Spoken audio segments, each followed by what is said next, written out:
What type of mistakes do you typically see Scrum Masters make that they Not probably shouldn't? not stepping in to police a daily stand up. And let me elaborate Okay, on that. yeah, please. Yeah. See, that's see. So just say, for example, you're given 15 minutes to get the team together and to go around the room, like I talked about, go around the circle or however you guys are doing it, and talk about what you did yesterday, what you're doing today, if there's any impediments. You have 15 minutes to do that. So if you've got someone and you're going around and Jack has said, he coded yesterday, he'll be done today, he'll be ready to pick up another story, he doesn't have any impediments, that's perfect. Hmm. You may have Mary, who will say, yeah, I coded, but I got to a point where I had to stop because I'm seeing that the code touched Ken's team and I need to talk to Ken. And I've reached out to him a couple of times, but I can't get him. Dion, can you help me get in contact with Ken so we can kind of work this out? I have an impediment. Gotcha. That's perfect.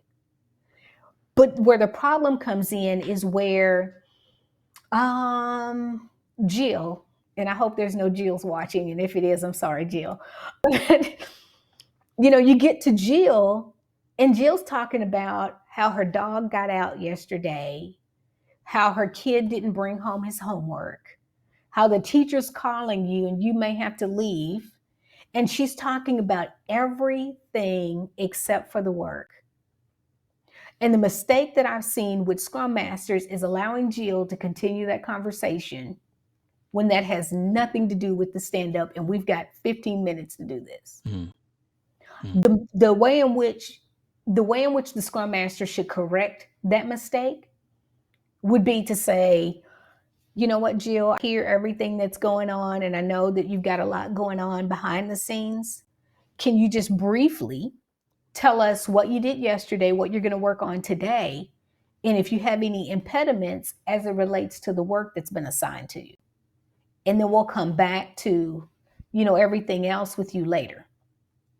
Okay. Putting them back on track. So that's the largest mistake that I've seen Scrum Masters make, is because they don't feel as if they have the authority to stop the conversation.